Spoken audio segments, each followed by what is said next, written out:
I've lost one of my cats. she was going to close the door, and I think she's on her way.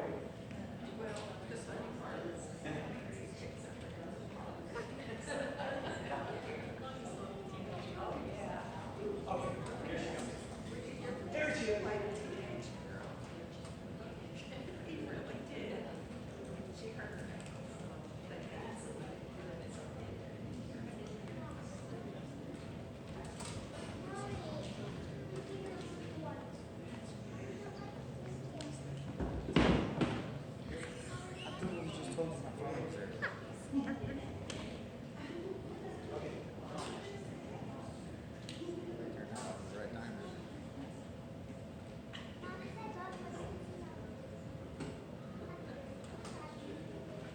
Well, welcome everybody. Thank you so much for coming this evening. We are thrilled to have you. Thank you. Hold that for the end. You haven't seen it yet. We hope you'll do that at the end too. We have what I hope is a really nice show for you this evening, and we'll get to it in just a few moments. As always, I have just a few quick announcements to make. Number one, the Houston House will be open for intermission. Everything is on donation, but remember they do a lot of good things for the community, so please be generous. And herd mentality. When it's time to come back, everybody comes back together because we have to turn the lights off to start the show again. So please, no stragglers. You don't have to move, but everybody just kind of go together. Okay, and one last thing about the Houston House, for those that don't know, every third Friday of the month, they have bluegrass down there in the evenings, and it is really nice. Lisa and myself go to it most of the time, and it's really nice. Nice music, it's very relaxing, and so if you have nothing better to do on the third Friday of the month, go on down to that. Okay, that was item number one. Number two, upcoming events. Of course, the big event next week is this show playing again. I don't expect any of you to come, but if you enjoy the show, take just a little time and contact some of your friends. Say, hey, I saw this really great show. You should come to it. We really need that word of mouth spreading of the word. So, again, if you enjoy the show, tell your friends. If you don't enjoy the show, tell your enemies. Why should they suffer along with you? Okay, that's next week. But then 2 weeks from tonight, a guy named William Owen is coming to play that piano over there, and he is absolutely fantastic. I know some of you have been to see Bob Milne because he used to come every year. He was a famous ragtime pianist. Well, he's retired, so he doesn't travel anymore. But we have a great replacement. William Owen is just as good of a piano player as he is. And he's a really wonderful guy. He gave a great show last year. It was our most popular show. So put that on your calendar for 2 weeks from tonight. Okay, that's upcoming events. That's item number two. Item number three, we just want to thank all the people that support the theater. And that starts with all of you, including you. Give yourself a hand. That is the bravest family in the world. They will have 4 teenagers, I believe, at the same time. Let's give them a hand. Good luck. Okay, again, thank you all so much for coming. It really means a lot to us. And then I also want to thank the Phelps County Focus. I know some of you saw the article in there. They were really nice. A woman came and spent a lot of time with us, took some wonderful pictures, and wrote up a really nice article. So let's thank the Phelps County Focus and everybody. Get a subscription. If you live in the area, support local journalism. So let's give them a hand. And then finally, the Morning Mayor Show, radio. They allowed me to come on and babble on there. And so I know some people heard about us on the radio. Again, local media is so important. So support them too. So give them a hand. Okay, there you go. You can rest for a while. So now, that's it for the announcement. that's all three of them.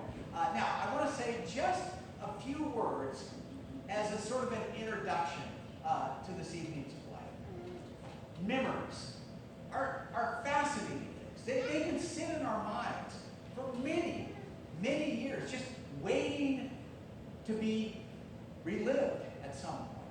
And when we do relive, sometimes we find ourselves in sort of a dual role. We are, of course, the viewers of the scenes that are being played out in our minds.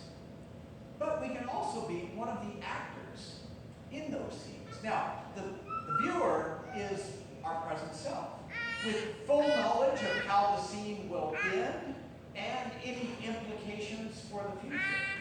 But the actor is our past self, for whom the scene should be the present moment.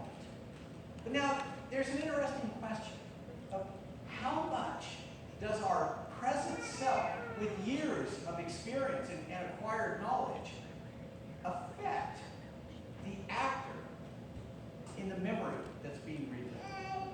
Well, this play is based on experiences from my past. Many of the things that you're going to see this evening actually did happen. Now, of course, like with memories, things won't be exactly like reality. There will be some changes to get things to fit neatly into a narrative. But one important difference between the play and a memory is that all of you will get to relive the past right along with me. So, I will depart the stage now, but I will return in just a few moments as my 13-year-old self. Now, some of you might be wondering, how can somebody with this much gray hair play a 13-year-old? Well, the answer is simple. I will wear a hat. Now, you might have noticed in your program, if you took a look at it, that the play actually occurs over about 13 years, starting in 1972. So I will be about 26 by the end of the play, but I'll still need the hat. So I'll be back in just a few moments after I've made my transformation, and I hope you enjoy the show.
Oh, good heavens. Ray, get in here. Some young guy is pushing George around. Oh, for the love of... Taylor, you stay in here. Dad! Now I said stay here. Oh.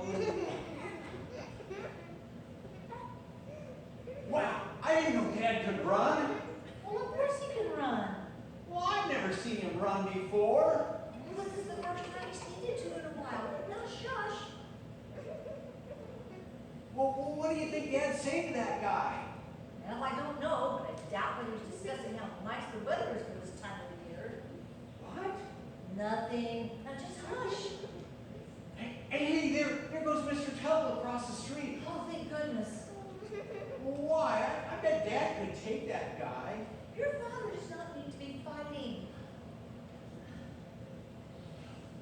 hey, there goes Mr. Riley from his house over there too. Thank goodness for the local cavalry. Hey, look, that guy's getting back in his car.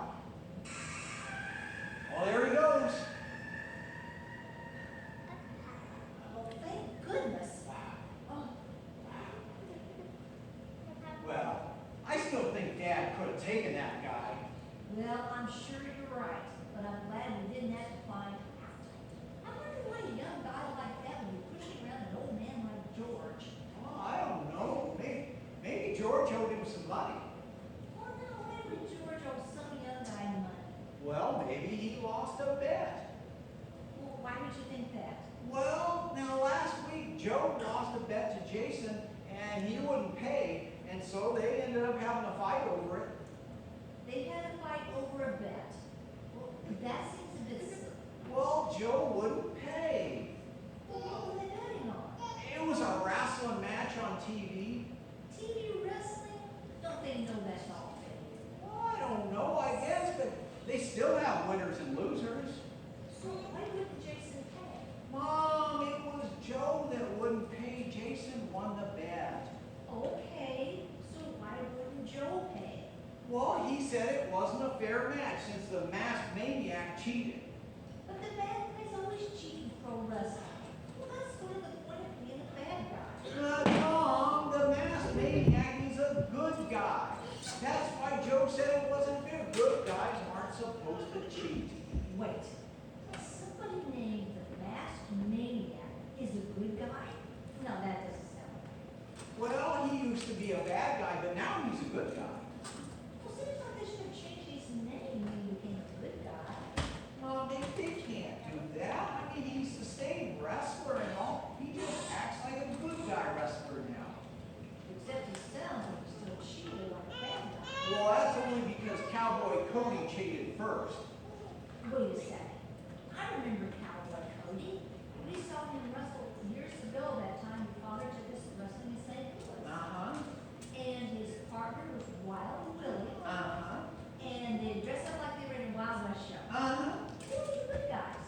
Well, that was a long time ago. Cowboy Cody's a bad guy now. Well, what happened to Wild Willie? Well, I don't know. Well, doesn't it get confusing with wrestlers being good guys sometimes, bad guys sometimes? Well, no, not really. I mean, after all, they're just professional wrestlers. And besides, Mom, I don't think anybody in real life is always good all the time. That's just not how people are. Taylor, you're pretty young to already learn that sad little fact of life. Well, Mom, I mean, it's pretty obvious. I mean, like take Joe. He's usually a pretty good guy, but well, then he wouldn't pay off that bet. Well, and then he beat up Jason. Wait, if Joe wouldn't pay the bet he lost to Jason, shouldn't it have been Jason that beat Joe up? Well, yeah, I mean, Jason started the fight and all, but because Joe wouldn't pay off. But Mom, the good guy doesn't always win. So I guess that's two sad facts of life you've already learned. See? And you used to not like me watching wrestling. Well, let's try not to get all our life lessons from pro wrestling. So what was all that about? Tell that crazy George is gonna get himself killed someday. Well, what happened? And who was that kid? Well, there was a wedding up on the hill in the church today, and apparently some of the younger wedding goers got kind of rowdy. And that guy who was out there, he comes roaring down the hill and through the stop sign at the bottom of the hill, past George, who was out working in his garden putting up bean poles. Then a minute later, he roared back up the hill. So, the second time he come roaring down the hill and past George, old George stuck out one of his bean poles and busted out the guy's windshield. He did. Yeah, he sure did. Put a big spider web crack all across it. Wow. Oh, for goodness sakes. So is George going to have to pay for that new windshield? No. Tuttle said he saw the guy run through the stop sign too. Said we'd have him arrested for reckless driving if he didn't get out of there. So that convinced him? Well, that and 4 against 1. I gotta say, I was pretty happy to see Tuttle show up though. And then Jerry Riley comes running across from the other direction too. Well, Dad, you could have taken him. Well, thanks for that vote of confidence, but I'm kind of glad it didn't come to that. I gotta say though, that George is a tough old bird. Wasn't backing down one little bit, and that was a pretty big kid.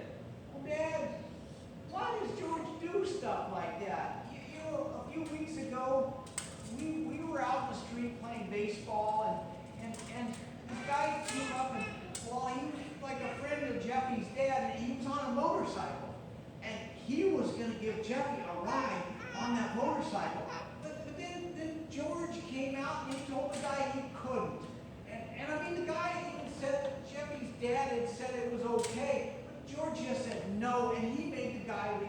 Well, Dad, why does he do that kind of stuff?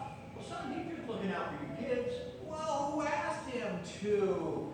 And Gwen is always looking out that window over there like she's spying on us all the time. Taylor, that's the window by her sink. That's just where she does her dishes. Mom, we can't have that many dishes. It's just the two of them over there. They don't even have any kids. Well, they have kids. They're just grown up and they've moved away. Well, that doesn't explain why she's always staring out that window. Somebody gives her something to do. She's lonely and she's bored. Well, then why didn't she go out and do something? Because she doesn't. I think coming over here for coffee is a big adventure for her.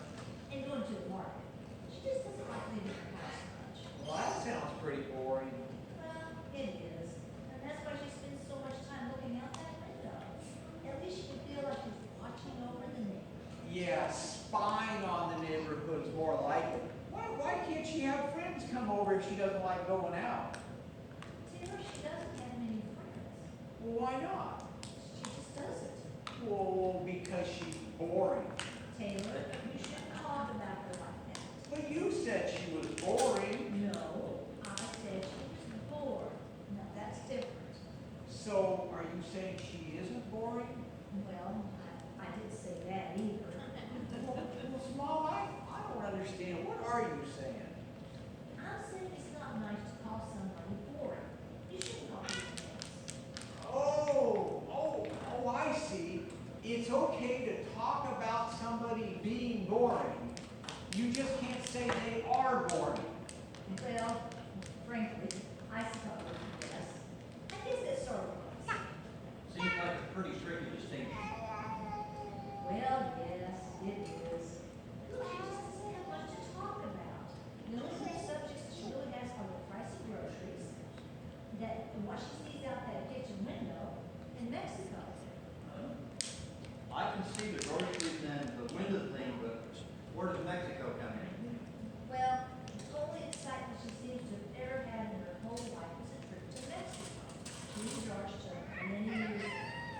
And no matter what path the conversation starts out on, unless it's about the price of groceries, she'll find a way to get back to Mexico in that long ago trip. Maybe now she'll have the tale of George and the Beanpole. Dad. What's so funny about that? Well, Dad, George and the Beanpole. What about it? Well, it's pretty close to Jack and the Beanstalk, don't you think?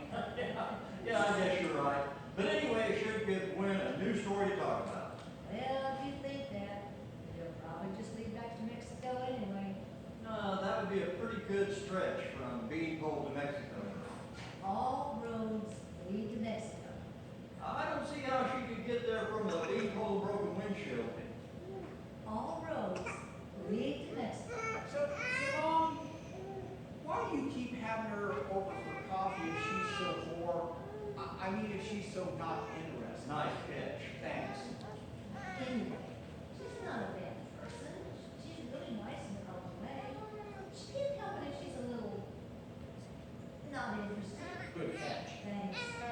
Anyway, I feel sorry for her. She's over there alone most of the time. She and George, well, their marriage is, well, Not interesting. good catch. Anyway, I give it a half hour, 2 times a week, having coffee, and it's not going to hurt me. Besides, I keep up what's going on in the neighborhood. Because she's spying on everybody. Because she's vigilant. And yes, I do keep tabs on you and your friends, see like what you're doing when you're not watching you. See, so she does spy. She's vigilant. Besides, you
said Mr. Marks, he didn't back down, not one little bit.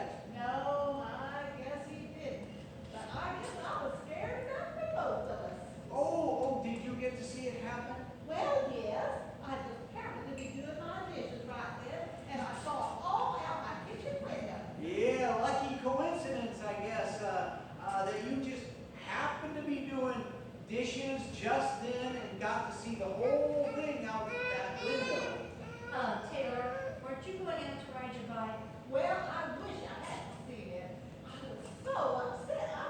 I just couldn't stop shaking for I just don't know how long after it was all over. Well, that's too bad. I was real glad I got to see most of it. Boy, that guy was mad. And I got to see Dad run across the street too. That was pretty neat. But at any rate, guess I better get going. The guys are waiting out there. Just remember, home by lunchtime, I will, Mom. and be careful, I will, Mom. and wear those helmets. I will, Mom. I will. You know, those boys have been racing down that hill from the church on their bikes. Well, sure, boys love going fast. But they run right through that stop sign at the bottom of the hill. I know, but they promised they would always have one boy to look at the bottom of the hill to watch for cars and keep me all clear. But you know how boys are. One of those boys could miss a car coming just so easy. Why, it scares me every time I see them out there coming down that hill. And don't forget that Harvey boy that had that wreck a few years ago. Why, he broke his arm. Well, yes, but that didn't have anything to do with the stop sign, or really with the hill either. The chain came off his bike and he went flying over the handlebars. That could have happened anywhere. Well, it was lucky he just broke his arm. I was doing dishes, and I saw the wreck, and it could have been a lot worse. And he went right through that stop sign just before he crashed. But luckily, there's hardly any traffic on that street, being dead end on the east block and the church at the top of the hill. So it's just people that live in the neighborhood that go down that street anyway. And I'm pretty sure everybody that lives in that neighborhood knows to watch that cross street. I think boys have been racing down that hill, well, probably as long as boys have had bicycles. Well, I still wish they wouldn't. Hey, what brings you home? Oh, I forgot the keys to the safe again. And you just realized that old town must not be buying much hardware this Oh, summer. they are. Just not as much as I'd like, but they are. Had to make change out of my wallet until Steve got there to cover for me. Hey, Gwen. Boy, I just saw Taylor and the other boys rolling out of here on their bikes. I bet they're heading for that hill. We were just talking about how dangerous that hill is. Y'all, you ladies worry too much. I wasn't worried. But, Well, I just remember what happened to that Harvey boy. well, his chain came off. You can't really blame that on the hill. That's just what I said. And blame that on Otis Harden. If he had done just a little bit of maintenance on his kid's bike, he would have avoided that accident. So when's the last time you checked the chain on Taylor's bike? I'm just saying, you can't blame the hill for the Harden kid's wreck. Well, I didn't. But now, when was the last time you looked at Taylor's bike? Now, June, Taylor is old enough to keep track of the tension on his own bike chain. I just wish he could keep track of my tools and put them back where they belong. I find them scattered all over the darn garage. Anyway, y'all can stop worrying. It looked like they were headed for the park and not the hill. I wasn't worried. Good. We got that cleared up. Now say, Gwen, speaking of that hill, that was quite a scrap though George got into with that kid. Well, George just wasn't gonna let some young cunt tear up and down the street like that. But I do appreciate you coming over to help. I was happy to do it, but I was pretty happy to see the rest of the neighborhood show up too. It really did look like the cavalry coming to the rescue. I wouldn't go so far as saying to the rescue. I gotta say though, old George didn't back down one little bit to that kid. Well, I'm just glad you all got out of there before anything bad happened. Well, I guess all in all, it worked out pretty well. Makes for a pretty good story to tell, doesn't it, Gwen? Well, I just hope that kid learned his lesson or racing around the streets like that when the boys playing baseball in the street like they do. Lucky he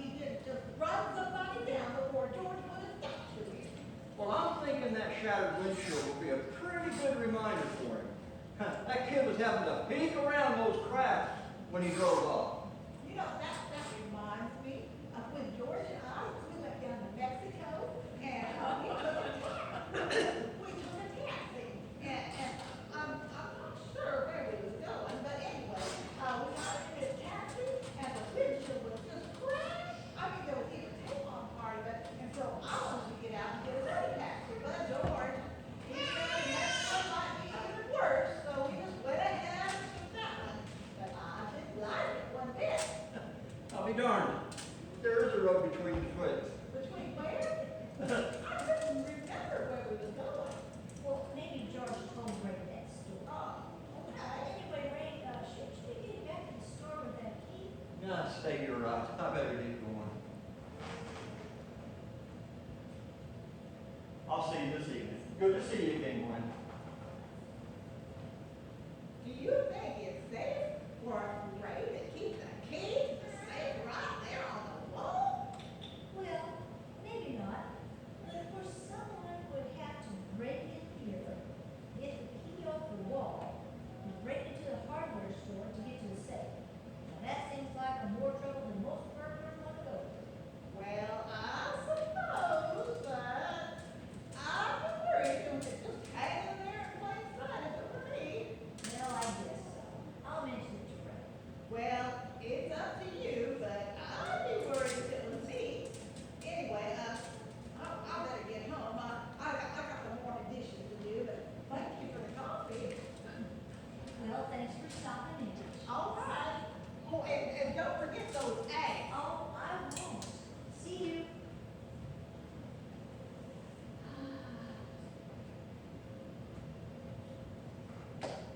All roads lead to Mexico.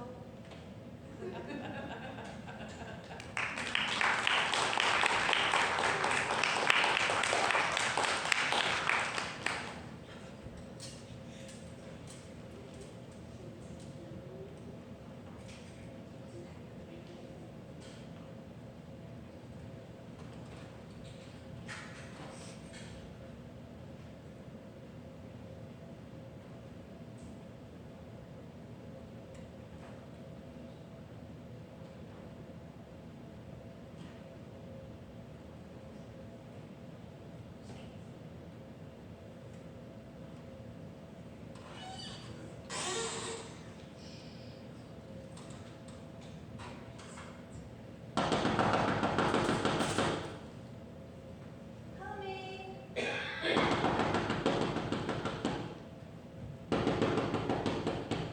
Oh, come in.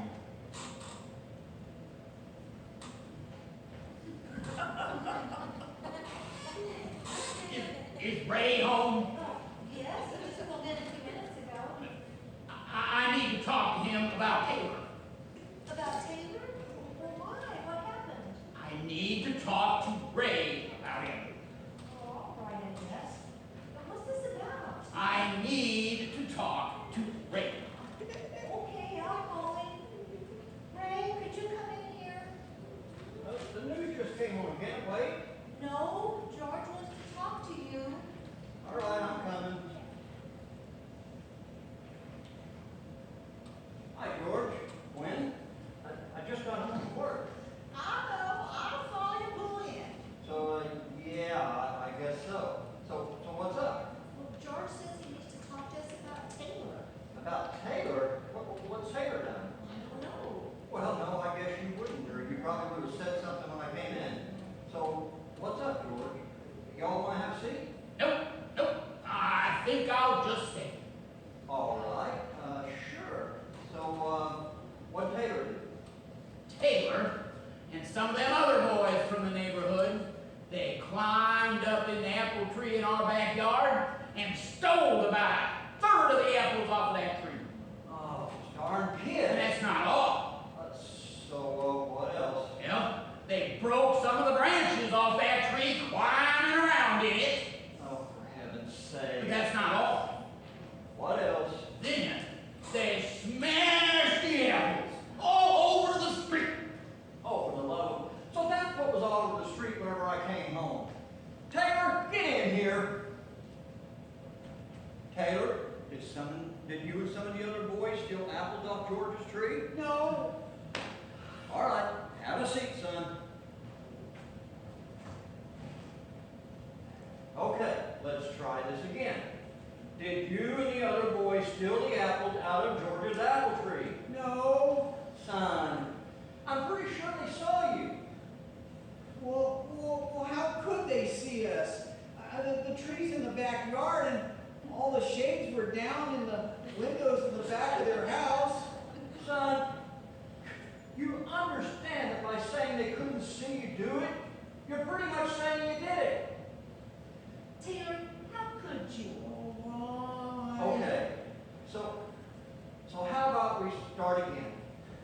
Taylor, did you steal the apples out of George's tree? I guess so. I don't think you need to guess. Did you steal the apples? I did. Okay, now we're getting somewhere.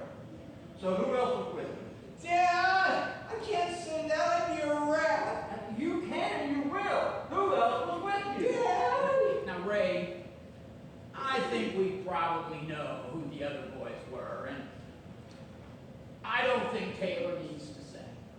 Well, I kind of think he does. Now, Ray, really, would you have ratted on your friends when you were Taylor's age? Well, I never would have done such a stupid thing. Oh, for goodness sakes, Ray, the tales you told about growing up. Okay, so I wasn't a perfect angel when I was a So kid. you're saying you and your friends never stole any apples off the tree? I didn't say. Hey, now, wait a minute. How did this get to be about me? We're talking about Taylor. Besides, if I ever did steal an apple or two, it wasn't half the darn apples off the tree. And I didn't smash the darn things all over the street. But now, Taylor, first off, what possessed you to steal all those apples? Well, it was just that, we'll see, that tree had branches that hung over the fence into Jeffy's backyard. And so, well, we didn't see any harm in getting those apples, the ones that were on Jeffy's side of the fence. Now, son, just because the branches hang over the fence doesn't mean they're free for the picking. But now, George said you picked half the apples off his tree. It was more like a third. Okay, a third then. Now, Taylor, are you trying to tell me that a third of those apples on that tree were branches hanging over that fence? No, Dad. So I guess you got more than just the part on Jeffy's side. Yes, Dad. So now, just how did you come to pick half the apples off the tree? A third. Oh, all right then, a third. Well, I guess after we climbed up on the fence to get the apples on Jeffy's side, I guess we got a little carried away. I guess you did. They sure did. Oh, Taylor. I'm sorry, Mom. No point being sorry for your mom. It wasn't her apples. I'm sorry, Mr. and Mrs. Marks. Okay. Now, so I got that you all stole a bunch of apples. I can sort of wrap my head around that. Even the part about getting carried away and taking more than you intended. But now, so just what in heaven's name possessed you to smash the apples all over the street? Well, we didn't mean to. What do you mean you didn't mean to? Well, we didn't plan on doing that. Now, so see, it's just that now. I can't really see those apples smashing themselves all over the street. Ray, now let him tell us. Well, that's what I've been hoping he would do, but so far all we've got is they didn't mean to, which isn't quite sufficient to explain the street being littered with smashed apples. Taylor, what happened to the apples? Well, you see, we had all those apples in the stand. I mean, one of the guys, he bit into one of his apples and it was rotten inside.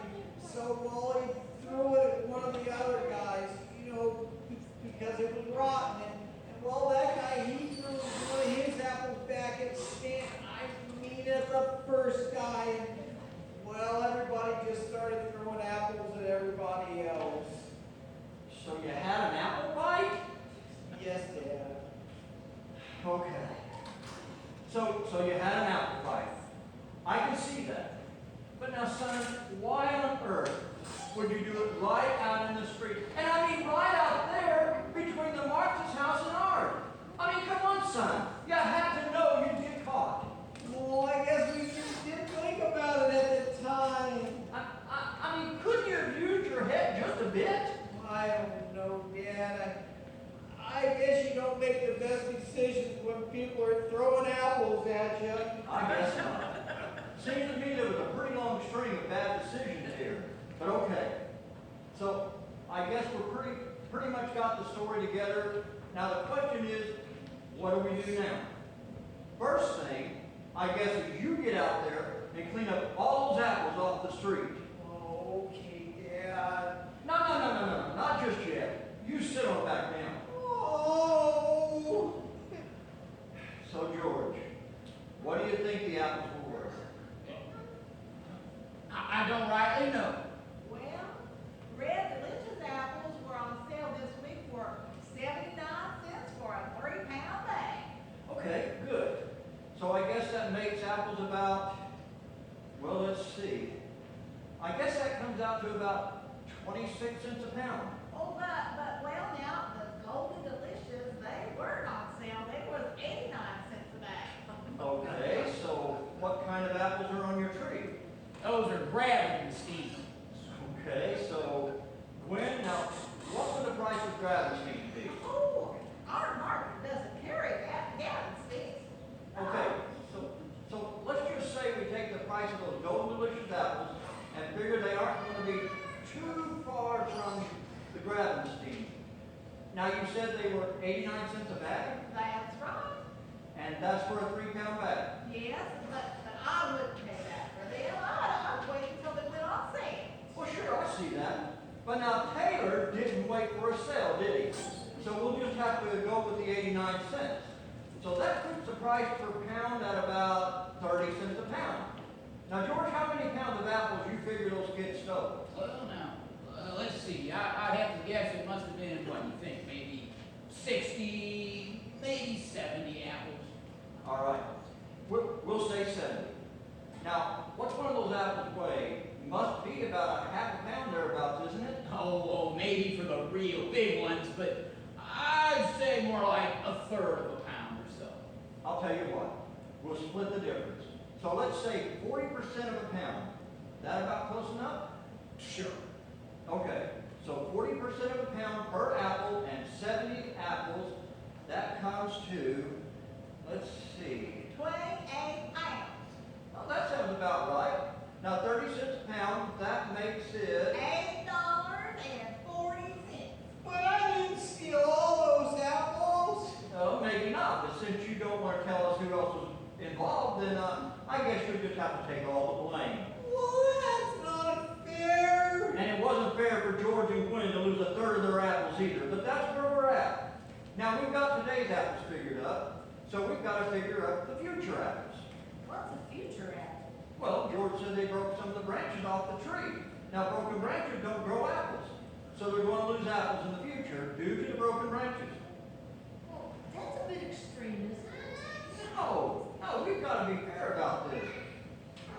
Now, George, how many apples do you think would have grown on those broken branches? Oh, now, I don't rightly know that there wasn't too many. So, maybe 10 apples, would you guess? I guess that might be about right. Okay. So, 10 apples a year for, what shall we say, about the next 20 years? Dad! Oh, you're right. That tree's going to last a lot longer than 20 years. How about 30? Yeah. Now those branches, they're gonna grow back. Well, I suppose they will, but that's going to take a while. And George, you're going to be losing apples till they do. How about 10 years? You figure that'll about do it? I suppose it will. Okay. So we're all agreed. 10 apples a year for 10 years. That's 100 apples at, what did we say? 0.4 pounds per apple at 30 cents a pound. That comes to, $12. that sounds about right. Say, Gwen, you ever think about becoming an accountant? Oh, no, not at all. That's too bad. You got a pretty good head for numbers. Anyway, so we've got $12 for future apples. So you're not gonna figure for inflation? Say, you're right. Serious? But you're right. Now, apples are 30 cents here in 1972. But what do you think they're going to be by 1982? So what do you think? 40? Maybe 50 cents a pound? Oh, no one would ever pay 50 cents a pound for apples. Yeah, not unless those Democrats get back in the White House. I personally think we should have a Democrat back in the White House. Are you saying that you would vote for a man like George McGovern? George, I don't think we should talk politics. Well, I don't think we should either. But I'll just say, George McGovern is getting my vote. Well, you go ahead and vote for him if you want to. But if there is one thing in his world that I'm sure of, it's that Richard Milhouse Nixon will be the president of these here United States of America for the next 4 years. Well, you're probably right. But I just don't trust Nixon. I don't think we should talk politics. Don't trust Nixon? Why, that man, he's as honest as the day is long. It's just too bad he can't run for re-election more than once. Should be able to. That darn Roosevelt did. I voted for Roosevelt. Don't see why Nixon can't do it if a sorry excuse for a president like Roosevelt did. I voted for Roosevelt. What did you say? I said I voted for Roosevelt. You did not. I did 4 times. No, you didn't. We went to the polling place together. Every one of them times. We did that, but we didn't go in a booth together. And you're saying that you voted for Roosevelt all them times? Yes, I am. And you never told me? Well, of course not. You wouldn't have liked it. What on earth? I mean, what on earth possessed you to vote for that socialist so-and-so? Well, now, George, let me ask you something. What have we been living on for the last 12 years? And what does that mean? I mean, where has our income come for the last 12 years? Well, from Social Security. Well, that's why I voted for Roosevelt. I wasn't on Social Security when you voted for Roosevelt. No, but if I hadn't voted for Roosevelt, you wouldn't be on Social Security now. I earned that Social Security. I paid into it all those years I was a working. Well, yes, you did, George, on account of Roosevelt setting up the whole system, which is why I voted for him. I still don't like it. I know. That's why I never told you. But if it wasn't for Roosevelt, you'd still be working today. Now, we ought to get back to those apples. I think we can leave off that inflation if you don't mind, Ray. That's fine with me. That okay with you, Taylor? I don't know what inflation is, Dad. It's what happens to prices when Democrats get into office. Well, then I guess we're safe leaving it off for now. So what that gives us for a total, I kind of forgot where we were at. $8.40 for the present apples, $12 for the future apples, and a total of $20.40. That sounds about right. So Taylor, that's what you owe the Marks? I don't have any money, Dad. Well, so we're just going to have to remedy that little problem. Now, I happen to know that the car washer at Adam Thompson's car dealership is quitting with the full start. Adam's looking for a new one. He pays $1 an hour. $1 an hour? That's not even minimum wage. No, it's not, but look at it this way. Minimum wage is $1.60. But if you make that, you've got to pay income tax, Social Security, and whatever else they pull out of your check. Now, Adam pays his car washer under the table. So you come out not too far from either, and you avoid the headache of filing a tax return. Now, you don't want to have to file a tax return, do you, Taylor? I don't want to wash cars, Dan. I'd say you should have thought about that before you stole the apples. Anyway, school starts back next week, and assuming I can talk Adam into hiring a confessed apple thief, you can go to the dealership every day after school, spend an hour or so washing cars till you can pay off your debt. Do I have to? Yes, you have to pay off your debt. Okay, well, at least I've got the rest of the week until school starts. You'll be grounded the rest of the week, and at least until you pay off your debt. Mom, not the last week of summer vacation. Well, as your father said, you should have thought about that before you stole all those apples. So George, when that plan needs your approval? Yep, sounds pretty good to me. I'm okay with it too. Good. So we're all set. I guess we better get on home now. Yes, I've got dishes to do. Well, we're so sorry this happened, and I promise this will never happen again. Will it, Taylor? No, Mom. All right, let's go home. Bye. Roosevelt! Taylor, you go on out there and start cleaning those apples off the street. All right, Mom. You can use the wheelbarrow to shovel, but I want them put back where they come from when you're done. Okay, Dad.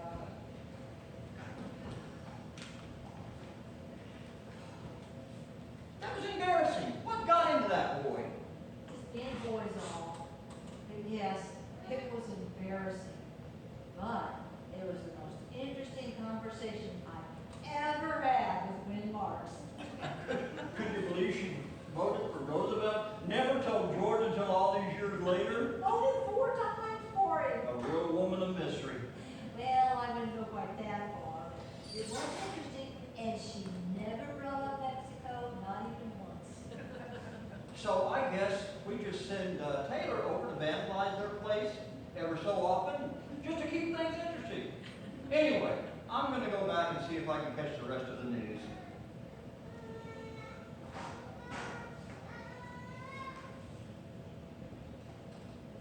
And I'm ready to get back to working on dinner, I guess.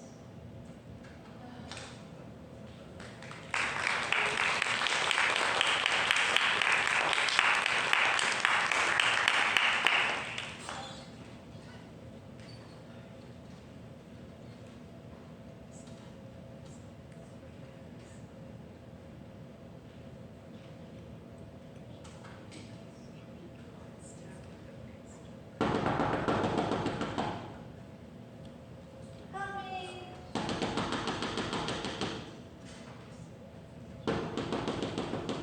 Oh, come on in.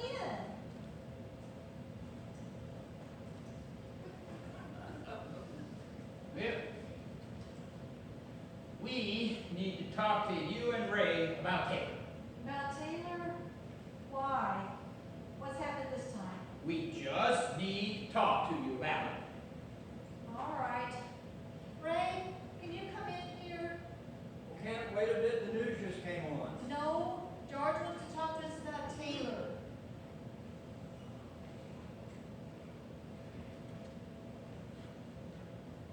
So what's he done this time? Oh, no, nothing like that. Taylor came over this afternoon and paid the last of what he owed for them apples. Oh, so that's great. So, what do you need? Well, now we were mighty impressed with how Taylor got right to work and got us all paid off in just over a month. About a month, I believe. So we want to do is we want to give him the money back. Well, I mean, that's nice of you, but that's not necessary. I mean, I think he'll probably learn his lesson better if he doesn't get the money back. Now that's just what I thought too. Now, just hear me out. I'm not planning on just handing the money back to him. So want this money to go into a savings account that will start Taylor saving for college. Well, that's nice of you, George, but the thing is, I mean, we didn't really figure on Taylor going to college. I mean, I always figured when he finished school, he'd work at the hardware store and, you know, take the thing over someday. That's just what I told George. Yeah, well, now that might not be far wrong, Ray. But the thing is, this country is a-changing. You know, they got a computer down at the bank now. I was in there the other day. Carol Lane, she told me they compound interest continually nowadays. Now, I don't much know what that means, but she says they use that computer to figure it all up. Well, I guess that's so, George, but the thing is, no matter how they figure up interest or how many computers they get, people are still going to need hardware. Oh, don't be so sure, Ray. Half the dang country's turned into them hippies these days. They'll all be making their doors out of those strings of glass beads next thing you know. Like that. Hard to sell brass hinges to folks with beads for doors. Well, maybe, George, but the thing is, I guess we could always start stocking glass beads if it comes to that. Now, Ray, that's not really my point. Like I said, the country's a-changing. And I don't know how a little town like ours is going to face in a world where interest is compounded continually by computers. Seems to me, a young fellow like Taylor, why, he ought to have options. You know, that's a good point, Ray. Oh, now, not you too. Now, look, people are always going to need hardware, even if that hardware changes over time. And people are always going to need little towns like ours to live in. That's just what I told George. But, Ray, you know, it wouldn't hurt for Taylor to start saving. I mean, don't you think it'd be a good idea for him to get a little nest egg started? Doesn't mean he has to use it for college. No, I don't suppose that'd be a bad idea. And I guess it's better than just hand the money back to him, so I guess I'm okay with it. Now, are you sure, Ray? We don't want to cause any problems. No, I think it's not too bad of an idea. Oh, all right, but only if you're sure. Sure enough, I suppose. Should we get him in here? I think that would be a fine idea. Okay. Taylor, get in here.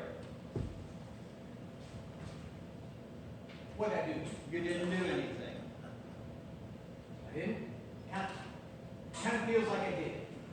No, you're fine. Now take a seat.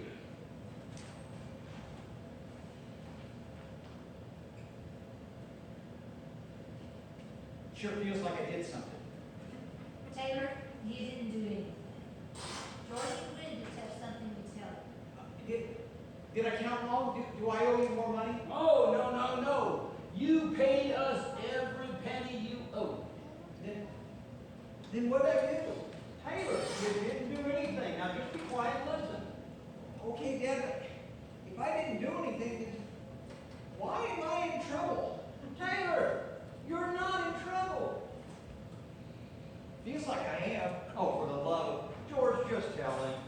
Taylor, we want to give you back the money you paid us. You do? So I'm really not in trouble? No. Well, okay, well, great, but why? Gwen and we thought you were very responsible the way you came over every week and paid us the way you did. Well, Mom made me do that. That's just what I told George. Well, regardless, you worked hard and paid off what you owed in a pretty quick fashion. And that showed real responsibility, and we think you should be rewarded for that. Well, okay, great. Can I have it now? Nope. We're not just handing the money back. Oh, okay. So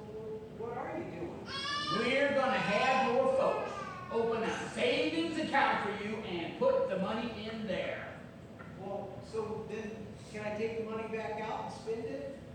No, Taylor, you'll be saving for the future, and then in time, you can put more money in so that your account will grow. Well, so you're saying I can't spend the money they're giving me, and I have to keep putting more money in that I also don't get to spend? Are you sure I'm not in trouble? Taylor, you're not in trouble. The Marxists are trying to do something nice for you. Oh, okay, I guess. And Taylor, the bank will pay you interest, compounded continuously. Well, what does that mean? Well, frankly, I'm not really sure. But it must be good because they got to use a computer to figure it all up. Taylor, what it means is that your money will grow while it's in the bank. Oh, okay, I guess so. When do I get to spend it? When you need it in the future. Oh, well, I think I might need it next month. That's in the future. Taylor, we'll let you know when the future comes. Now, like I said, the Marxists are doing something nice for you. Okay, I guess. Then why don't you thank them? Okay, well, thank you, Mr. and Mrs. Marks. You're very welcome, Taylor. Okay, Taylor, you can go now. Thanks, Dad. Once he understands how important this is, he'll appreciate it a lot. Oh, I know how kids are. They want everything right this minute. Yeah, the trouble is sometimes when they get what they want too quick, ends up smashed all over the streets. Anyway, thanks, George. You too, Gwen. We appreciate what you've done for Taylor. Yes, thank you so much. All right. I guess we'd better get on home. Yeah, I got it to do. Gwen will get that money over to you tomorrow so you can set up that account. Okay, that'd be great. And thanks again. Sure thing. See y'all. See you later.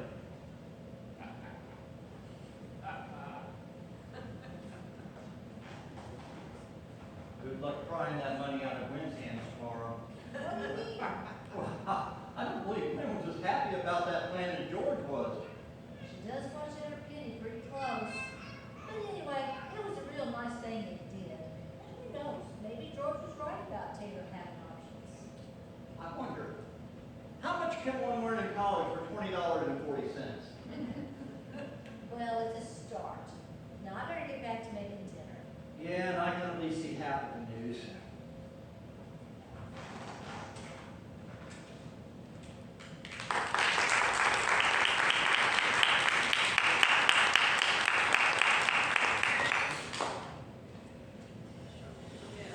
Well, there's intermission. Enjoy yourself at the Houston House, and we'll see you back here in about 20 minutes.